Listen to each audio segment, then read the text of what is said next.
Amigas, amigos, olá! Começando a nossa revisão unital pelo tema ambientalismo. Eu separei para vocês dois conceitos e uma conferência ambiental para nós trabalharmos. Primeiro, o conceito de economia verde. Será realmente uma transição ambientalista? É a pergunta do nosso slide. O conceito de economia verde pode ser pensado a partir do velho conceito de desenvolvimento sustentável, que por sua vez está embasado num conceito econômico chamado desenvolvimento econômico. Vamos partir deste então. O que seria desenvolvimento econômico? É uma sociedade que transita do agrário para o urbano industrial. Neste processo de transição, a sociedade passa a ter um crescimento do PIB, da produção de riquezas, cada vez maior, porque ao invés de a sociedade produzir 1 quilo de milho, que vale pouco no mercado, produz smartphone, produz automóvel, que tem um preço no mercado muito maior. Então o PIB cresce, mas a mais do que o crescimento do PIB apenas. A sociedade urbano-industrial precisa de trabalhadores com mais escolarização, trabalhadores mais qualificados. Esses trabalhadores mais qualificados recebem salários mais elevados, mais gente recebendo salários mais altos, tendo mais renda, mais gente entra nos circuitos de consumo de bens e serviços que podem ser essenciais para a manutenção de uma vida digna para as pessoas. E, portanto, uma última conclusão. Em desenvolvimento econômico, nós encontramos não apenas crescimento do PIB, mas diversificação de atividades econômicas e ainda mais melhoria dos indicadores socioeconômicos para a população. Mas há um último problema. E se a nossa sociedade está em condições de desenvolvimento econômico, mas ela consome combustíveis fósseis, ela vai exaurindo os recursos naturais, tendo em vista energias não renováveis, grande geração de resíduos. Então, hoje nós temos desenvolvimento econômico, mas as próximas gerações não terão. Entramos, portanto, com o conceito de desenvolvimento sustentável, a ideia de racionalizarmos a relação da sociedade com o meio ambiente através de energias renováveis, baixa geração de resíduo, com vistas a que a nossa geração e as próximas também possam ter desenvolvimento econômico. O conceito de desenvolvimento sustentável foi apresentado em 1987, no relatório Brundtland, denominado Nosso Futuro Comum. Mas é um conceito bem velhinho, não é? 1987. Na conferência Rio+20, houve uma atualização deste conceito com economia verde. E o que é economia verde? Trata-se de um conceito que busca uma relação da atividade econômica com o meio ambiente pautado por energias renováveis, por baixa geração de resíduos, por inclusão social e comércio ambiental, por exemplo, dos chamados créditos de carbono. Me parece uma mera atualização, se muito, do conceito de desenvolvimento sustentável de 1987. Mas há um problema. Os dois conceitos, desenvolvimento econômico e economia verde, estão inseridos, estão embutidos numa economia capitalista, que é produtivista e consumista.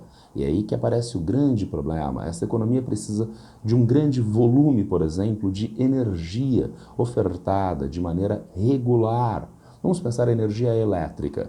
Ela pode ser produzida em centrais térmicas a carvão. Eu não imagino uma produção de energia elétrica mais impactante em termos socioambientais. Vamos, entretanto, pensar na energia elétrica produzida pela força do vento, parques eólicos. Sabemos hoje que a energia eólica não é panaceia, causa impacto socioambiental também, mas menos do que a produção de energia elétrica em centrais térmicas a carvão, tudo bem? Então vamos pensar magicamente uma transição da economia magicamente para produção de energia elétrica apenas com produção eólica e não mais com produção de energia elétrica com carvão. Mas o carvão garante regularidade de oferta. Para a energia elétrica ser produzida, precisa apenas comprar mais carvão para a usina térmica. A energia eólica depende da força do vento, que varia ao longo do dia e ao longo do ano. O capitalismo tolera estas variações? Não tolera. E, portanto, não é possível haver hoje esta transição, tendo em vista que uma economia capitalista é intolerante às condições de baixa oferta de matéria e energia e irregularidade na oferta de matéria e energia. Vimos, portanto, os dois conceitos, que na verdade traduzem uma mera atualização em economia verde ao velho desenvolvimento sustentável, e ainda uma crítica a esse conceito. Mas nós temos ainda mais do que esses conceitos. Desde a Conferência Rio em 92, nós temos as COPs, COP, as Conferências das Partes, que reúnem os países do mundo sob a égide da ONU, do PNUMA, o Programa das Nações Unidas para o Meio Ambiente, para a averiguação das condições de avanço ou retrocesso das relações com o meio dentro dos períodos considerados. Nós tivemos uma COP muito importante, que foi a COP 21 em Paris, onde houve o lançamento do Acordo de Paris. Hoje o Acordo de Paris, na verdade desde 2022, na COP 27, já tem mais de 196 países aderentes. É interessante porque a Assembleia Geral das Nações Unidas tem 193 membros, temos mais membros no Acordo de Paris do que na Assembleia Geral das Nações Unidas. Por exemplo, a Palestina é aderente ao Acordo de Paris e ela não é membro pleno da Assembleia Geral das Nações Unidas, tá certo? E esse Acordo de Paris ele tem uma grande evolução, uma grande sacada, que são as contribuições nacionalmente determinadas, diferentemente do velho Protocolo de Quioto. O Protocolo de Quioto fazia uma imposição aos países aderentes. Eles eram obrigados a fazer uma redução estabelecida pelo protocolo em um determinado prazo. Não havendo esse cumprimento, esses países eram penalizados, havia penas financeiras aos países. Isso é um problema em relações internacionais, porque o país vai aderir a um protocolo que vai gerar a ele algum tipo de penalidade? Não, ele simplesmente não vai aderir então, tá? E Paris entendeu este recado. Nós temos então as contribuições nacionalmente determinadas. É o próprio país que estabelece quanto e até quando ele vai fazer as reduções na oferta de gases de efeito estufa. E vocês podem pensar, poxa, daí vira uma farra, não é? Porque qualquer país pode estabelecer qualquer meta e ninguém reduz coisa alguma, não há penalização. Bom, primeiro, o contrário não funciona. A gente já viu isso em Quioto. Tá? E segundo, a gente encontra hoje o ambientalismo como um fator importante das relações internacionais. Então o país não pode, digamos, vulgarizar a sua relação com o Acordo de Paris, com a proteção ambiental, sob pena de ele entrar em restrições políticas, econômicas, comerciais no cenário mundial. O que eu vou falar a título de exemplo não é exatamente Acordo de Paris, mas é um exemplo interessante. Por exemplo, os países europeus se reservam o direito de não comprar soja de área de desmatamento de floresta amazônica. Então, o Brasil desmatou floresta amazônica, o proprietário rural desmatou floresta amazônica. Há rastreamento dessa soja e essa soja não entra nos países da União Europeia. Então, é uma perda de mercado, tendo em vista o problema ambiental. Daí os países não podem, como eu disse, vulgarizar o Acordo de Paris, tudo bem? E nós encontramos tantos países no Acordo de Paris, mas um dos países que mais emitem gases de efeito estufa, os Estados Unidos, ele entra e sai do Acordo de Paris recorrentemente. Adesão de Obama, retirada em Trump, retorno em Biden, e o que vai acontecer agora nas eleições em 2024 e se Donald Trump voltar à presidência. Agora, notem que o que eu falei acerca da pressão internacional em relação à aderência dos países vale também para uma potência como os Estados Unidos. Em que sentido?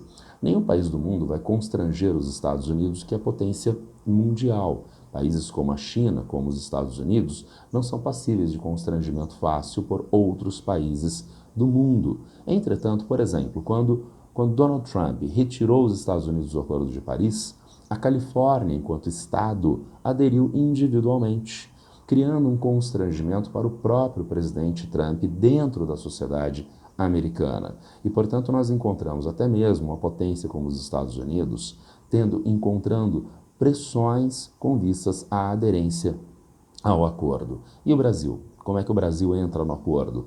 Principais metas do Brasil na COP28 em Dubai, em 2023. Redução das emissões de gases de efeito estufa de 53% até 2023, até 2033, desculpa. Atingir desmatamento ilegal zero até 2028, aumentar acima de 50% a participação de energias renováveis na matriz energética, estimular o uso de transporte público são metas estabelecidas pelo Brasil. Mas como a Unital trabalha esses temas da economia verde, desenvolvimento sustentável, esse tema da COP21, esse tema do Acordo de Paris. Vamos ver isso logo na sequência. Aqui nós encontramos uma primeira questãozinha da Unital sobre este tema, uma questão do verão de 2022, questão 21 da prova. Vamos ver o enunciado? A redução nos próximos 8 anos das emissões de gases de efeito estufa no setor agrícola, floresta e outros usos da terra no Brasil é essencial para atingir a meta de limitar o aquecimento global a 1,5 graus centígrados até 2030. Essa ação pode contribuir não só para a adaptação às mudanças do clima, como também gerar uma série de outras vantagens, entre elas a de beneficiar a biodiversidade e os ecossistemas, garantir a subsistência e aumentar a segurança alimentar e hídrica. Essas recomendações fazem parte dos apontamentos do novo relatório, o AR6, do Painel Intergovernamental da ONU para Mudanças Climáticas, o IPCC, sobre a mitigação das mudanças climáticas, recentemente lançado. Agora vamos ver o que a Unital quer desse texto base, uma questão para marcação de verdadeiro ou falso nos itens. Sobre essa temática, analise as assertivas. A primeira diz assim: o Brasil emite muito dióxido de carbono devido ao desmatamento da Amazônia. O próprio texto base está afirmando isso e nós sabemos ser uma realidade. O Brasil é um dos maiores emissores mundiais de gases de efeito estufa e não tanto pela atividade econômica industrial ou setor de transporte, mas pelo uso da terra, pela retirada de cobertura vegetal nativa. Então dá para validar o nosso item 1. Vejamos o item 2. O limiar de aumento de temperatura do ar menor que 1,5 graus atende ao Acordo de Paris. Sim, e o próprio texto base também está destacando isso, é verdade, e está no texto base. Vejamos o item 3. Nós temos o aquecimento global é um processo atmosférico cíclico natural, que possui uma fase positiva de aumento e outra negativa de resfriamento da atmosfera. Nós podemos pensar na veracidade desse item 3. Em longos períodos de tempo, a atmosfera passa por períodos de aquecimento e de resfriamento, havendo, portanto, um caráter natural para grandes ciclos de aumento ou redução de temperatura do planeta. Mas nós vamos validar, então, o nosso item 3? Gente, atenção! O texto base está se reportando ao aquecimento global antropogênico e não a mera ideia de aumento ou redução da temperatura no planeta. E, portanto, nós invalidamos, com base no texto fornecido pela Unital, na temática geral da questão, o nosso item 3. Há mais questões da Unital sobre esse tema. Vejam a questão 25 do vestibular verão 2023. No Acordo de Paris, durante a COP21 em 2015, o Brasil se comprometeu, dentre outras medidas, a recuperar 15 milhões de hectares de pastagens degradadas, o que inclusive já aconteceu. Mas esse é um número baixo, pois aproximadamente 50% dos pastos no Brasil permanecem com algum grau de degradação. Pastos bem manejados podem sequestrar e estocar carbono no solo através da utilização de práticas agrícolas modernas, segundo especialistas da USP. Temos aí o nosso texto base. E o que a Unital queria nas alternativas? Sobre esse tema, meramente assinale a alternativa correta. O gabarito nos traz a alternativa D de dado. Vejam vocês, o carbono atmosférico e no solo são importantes atores na temática de mudanças climáticas, mudanças do clima, discutidas e aprovadas na COP21. O texto base traz isso e nós sabemos ser verdade. Se a alternativa A é verdadeira, vamos dar uma olhadinha nas outras. A alternativa A. O Acordo de Paris visa discutir o uso da terra, de terras abandonadas e degradadas para a produção de alimentos, entre os quais pode-se citar a soja. Dificilmente a gente poderia dizer que a soja é um alimento, né? A maior parte da soja é utilizada para a produção de rações animais, é alimento para os animais, não para os homens, né? E ainda não é a temática fundamental da COP21. Vejamos o nosso item B. Alternativa B. A moratória da soja do Brasil foi amplamente discutida e aprovada durante esta reunião, a COP21. Moratória da soja na COP21. Na verdade, gente, a moratória da soja foi implementada em 2006, um compromisso dos produtores de soja de não aumentar a área de desmatamento. E em 2016, a COP de 2015, houve um aumento dos recursos de transparência e controle sobre esta moratória da soja, tudo bem? Então não é uma temática central, vamos colocar assim, não é uma temática central para a COP21. Ainda mais, C de cebolinha. O monóxido de carbono é um agente dos gases de efeito estufa. Cuidado, hein? O dióxido de carbono é um gás de efeito estufa. O monóxido de carbono não é gás de efeito estufa. E, finalmente, a nossa alternativa E. A maior parte destas áreas de pastos abandonadas encontra-se na região norte do Brasil. Eu coloquei aqui para vocês um quadrinho, dá uma olhadinha. Ó. Centro-Oeste tem 18,7% das áreas de pastagens abandonadas do país e a região amazônica tem 10%, 10,3%. Então a maior parte está na região centro-oeste e não na região amazônica, complexos regionais do Pinchas-Geiger, ou região norte, não são iguais, região norte do IBGE, tudo bem? A alternativa aí é um tanto sacana, não é? Porque exige que o vestibulanda tenha esta informação memorizada, mas é uma questão de múltipla escolha. Há uma força de validação bastante grande na alternativa D, que faz com que haja uma tendência de eliminação da alternativa E. Vejamos a nossa próxima questãozinha, a questão do vestibular também de 2023. Vejam que a gente pode ter no mesmo vestibular mais de uma questão sobre o mesmo tema. Claro que essas questões não são exclusivamente de um mesmo tema. Elas interagem em temas distintos, elas convergem a partir de temas distintos. Vamos dar uma olhadinha nessa questão.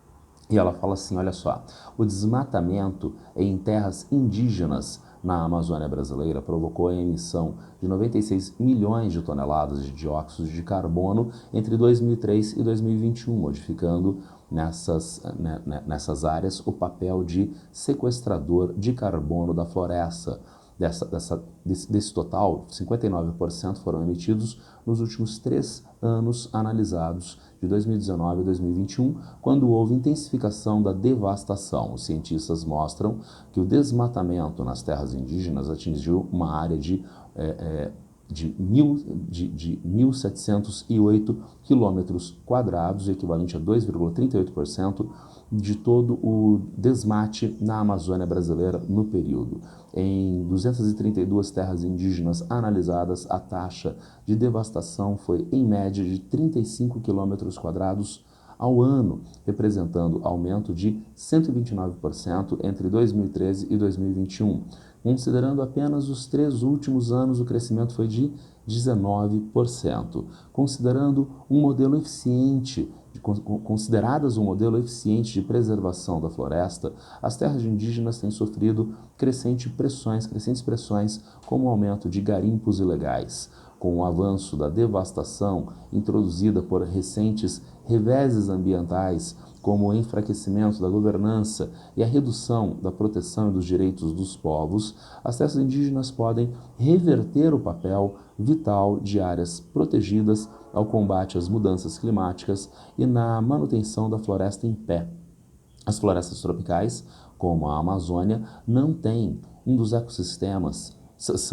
são um dos ecossistemas mais importantes na mitigação das mudanças climáticas, mas podem funcionar como via de mão dupla, absorvendo carbono enquanto crescem e se mantêm liberando os gases quando degradadas ou desmatadas. Por isso, a importância da conservação e da política de combate ao desmatamento, entre outras ações. O crescente desmatamento em terras indígenas é uma ameaça ao cumprimento das metas brasileiras do Acordo de Paris. O Brasil assumiu no Acordo de Paris a meta de recuperar 12 milhões de hectares de floresta até 2030 e se comprometeu ainda a neutralizar as emissões de carbono até 2050. Temos aí o longo texto base, uma crítica, né? Uma prova que pode ser extensa, né? E ainda com o texto base deste tamanho, então uma pisada na bola da Unital. Mas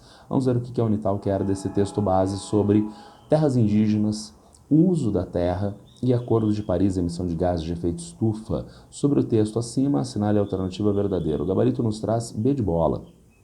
O Acordo de Paris de 2015 e o de Glasgow 2021 são iniciativas do mundo em reduzir a temperatura média do planeta Terra para um valor inferior a 2 graus centígrados, idealmente mantendo abaixo de 1,5 e necessariamente abaixo de 2 graus centígrados. Dá para validar a nossa alternativa B. Vejamos A. Qual seria o erro da A? As áreas degradadas sequestram muito carbono da atmosfera, portanto, ajudam a reduzir as emissões. Não. O próprio texto base está dizendo isso. Nós sabemos que áreas degradadas, áreas nas quais há derrubada da floresta ou da vegetação nativa, essas áreas aumentam as emissões de gases de efeito estufa. Vejamos C. O processo de desmatamento intensifica a fotossíntese, por isso a emissão de gases de gases CO2, de dióxido de carbono. Não dá para a gente pensar em quantos erros, né? Então a quantidade de erros é infinita, né? Então áreas desmatadas intensificam fotossíntese, né? E através da fotossíntese se emite gás carbônico, né? Então tá tudo errado. Vejamos D de dado. Os dados apresentados sobre aumento das áreas desmatadas representam um esforço de governança em reduzir a pressão antrópica. O texto está dizendo o contrário disso, né? O texto base longo está dizendo o contrário disso, não vamos marcar. Vejamos E. A importância maior da floresta amazônica no contexto deste texto está centrada no seu papel de ciclo hidrológico. O texto está centrado no ciclo da água ou nas emissões de gases de efeito estufa. Emissões de gases de efeito estufa. E temos ainda mais uma última questãozinha, a questão 26, também do vestibular, verão 2023. Novamente, ambientalismo. E o tema ambientalismo pegando outros temas correlatos. Vejamos. A qualidade da matriz energética, com quase 50% de energia renovável, e o potencial de economia verde podem alavancar o desenvolvimento do Brasil nos próximos anos, com uma geração de emprego mais sustentável. Para se ter uma ideia, hoje o país já responde por 10% de todos os empregos verdes no mundo. O mercado brasileiro perde apenas para a China, que tem 42% dos 12,7 milhões de postos de trabalho do planeta, segundo dados da Agência Internacional de Energia Renovável. A expectativa é de que, até 2030, as energias renováveis criem 38,2 milhões de empregos no mundo. A Unital queria partir desse texto de energias renováveis e a vinculação positiva à empregabilidade em empregos verdes, digamos assim, uma questão de verdadeiro ou falso, novamente. Itens verdadeiros ou falsos. Vejamos o nosso primeiro item. A economia verde está relacionada a grande parte da matriz energética mundial advinda de fontes renováveis como carvão, petróleo e seus derivados. Fontes renováveis em economia verde? Sim, mas seria carvão e petróleo energias renováveis? Não, fontes não renováveis de energia.